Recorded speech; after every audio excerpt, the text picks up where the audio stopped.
Assalomu alaykum, hurmatli kanalimiz kuzatuvchilari. Bugun siz bilan tizza bo'g'imida og'riq bo'lganda tizza bo'g'imiga qanday qilib mas surtish haqida ko'rib chiqamiz. Eng avvalo tizza bo'g'imida og'riq bo'lganda albatta birinchi navbatda shifokorga ko'rinish kerak va tizza bo'g'imi og'rig'ini sababiga to'g'ri tashxis qo'yib, to'g'ri davolash kerak. Agar mabodo shifokorga borishga hozircha imkoniyat bo'lmasa, uydagi bor mazlarimizdan foydalanib turishimiz mumkin bo'ladi va albatta undan keyin shifokorga uchrashishimiz kerak. Tizza bo'g'imidagi og'riqlar kuchiga qarab har xil turdagi mazlar ishlatiladi. Eng avvalo yengil turdagi tizza bo'g'imi og'riqlarida, misol uchun yengil lat yeyish, 1 soat, 2 soat yoki 1 kunda paydo bo'lgan, uncha og'ir bo'lmagan tizza bo'g'imlarida birinchi navbatda yallig'lanishga qarshi nosteroid tarkibga ega bo'lgan mazlar ishlatiladi. Mazlar faqat tizza bo'g'imining og'riq sohasiga emas, uning barcha sohalariga surib chiqish kerak bo'ladi. Eng avvalo mazni oldingi sohalarga surib chiqamiz.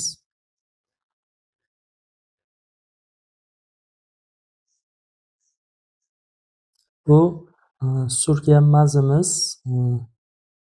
yengil massaj qilib surtiladi. Iloji boricha 3 daqiqadan 5 daqiqagacha mazimiz singiguncha massaj qilib, yengil massaj qilib surtganimiz ma'qul. Tizza bo'g'imini ostki sohalariga ham surtamiz.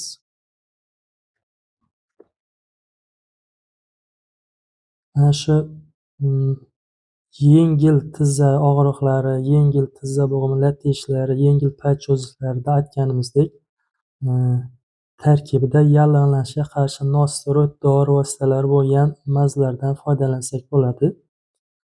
Mana hozir videomizning ostki qismida qanday mazlardan foydalanish mumkinligi ko'rsatilgan. Agar tizza bo'g'imi oldindan og'rib kelayotgan, bir necha yillik tizza bo'g'imi og'rig'i bor bo'lgan bemorlarda, osteoartroz minskopatiyasi bor bemorlarda boshqa turdagi mazlardan foydalangan ma'qul. Uzoq yillardan beri tizza bo'g'imi og'riydigan, osteoartroz minskopatiyasi bor bemorlarga tarkibida bo'g'im suyuqligini yaxshilovchi, ya'ni xondroprotektor maz bo'lgan dori mazlardan foydalanish tavsiya qilinadi. Mana videomizning ostida tarkibida xondroprotektor bo'lgan osteoartroz va minskopatiyalarda keng qo'llaniladigan mazlarning nomlarini yozib qo'yamiz. Agar tizza bo'g'imida og'riq kuchli bo'lsa va tizza bo'g'imida shishlar ham bo'lsa, unda yana boshqa turdagi mazlardan foydalaniladi. Bunda tarkibida ham xondroprotektor, ham yallig'lanishga qarshi nosteroid dori vositalari bo'lgan va qo'shimcha yana yallig'lanishga qarshi steroid dori vositalari bo'lgan mazlarni qo'shib ishlatganimiz maqsadga muvofiq.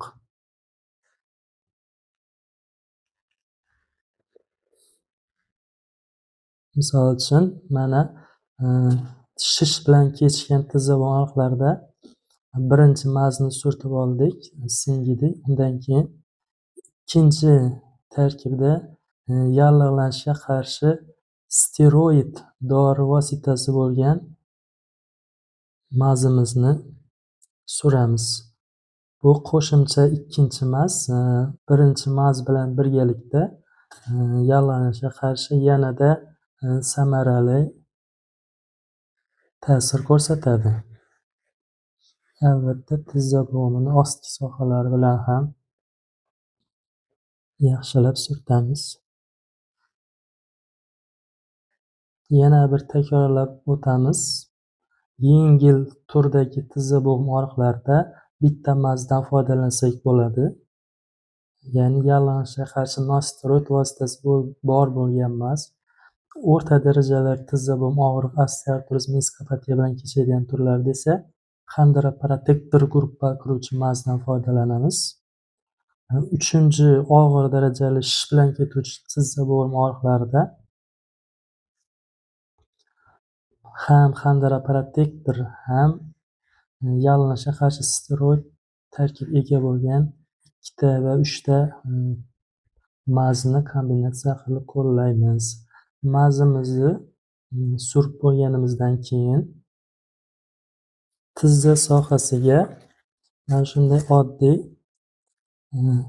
salafan paketchani qo'ysak bo'ladi. Bu orqa tomonida ozgina ochiq joy qolishi kerak. Butkul o'rab tashlamaslik kerak, sababi tizza bo'g'imi havo yetmay qolishi mumkin. Mana oldingi yon tomonlari bilan qoplaymiz. Mana ostida ozgina ochiq joy qolishi kerak. Keyin bu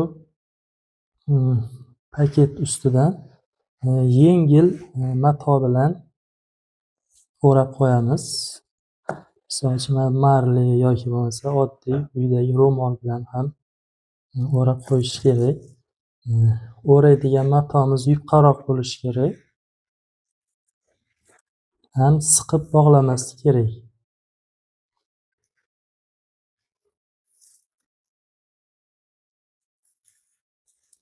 Mana o'rtacha qilib bog'laymiz, siqib tashlamaymiz.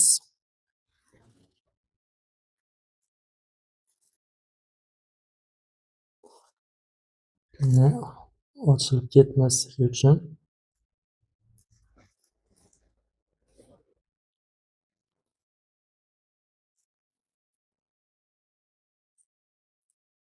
ip bilan ham bog'lab qo'yamiz.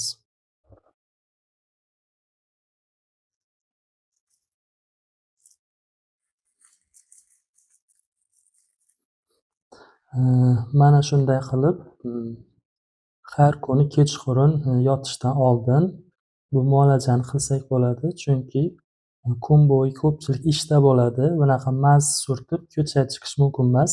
Shuning uchun ham har kuni kechqurun bu muolajani qilsak bo'ladi.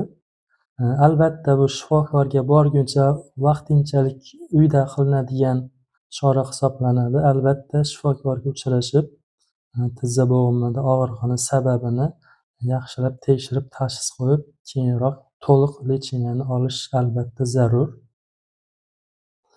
Mana shu holatda kechqurun yotishdan oldin shunday maz surib bog'lab qo'yamiz. Ertalab turgandan keyin yana bu bog'lamamizni yechib olamiz.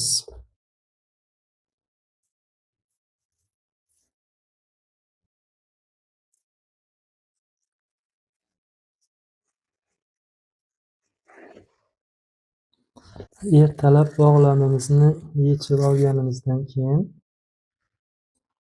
quruq salfetka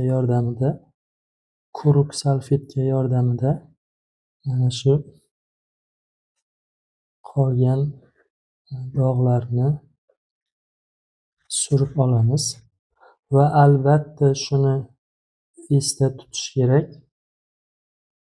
Tizza bo'g'imi og'rib yurgan paytlarimizda tizza bo'g'imini maxsus tizza bo'g'imiga kiyadigan bog'lamlar kiyib yurishimiz kerak. Chunki tizza bo'g'imiga ortiqcha nagruzka bo'lmasligi kerak. Mana shuni ertalab taqamiz va kechqurun yotguncha kun bo'yi mana shuni kiyib yurishimiz kerak bo'ladi. Albatta yana kechasi buni yechib olamiz va yana boya ko'rsatganimizdek mazlarni surtamiz. Kun bo'yi mana shu tizza bo'g'imiga kiyib yurishimiz kerak. Buning natijasida tizza bo'g'imiga ortiqcha nagruzka tushmaydi va tizza bo'g'imi kasalligi tezroq yaxshi bo'lishiga yordam beradi. Bu mazni, bu bog'lamni kasallik yengil yoki og'irlik darajasiga qarab 7-10 kundan tortib 1-2 oygachayam mana shunday bog'lamlardan foydalanish mumkin. Bugungi videomiz sizga ma'qul kelgan bo'lsa, kanalimizni kuzatishda davom eting va obuna bo'lib qo'yishni unutmang.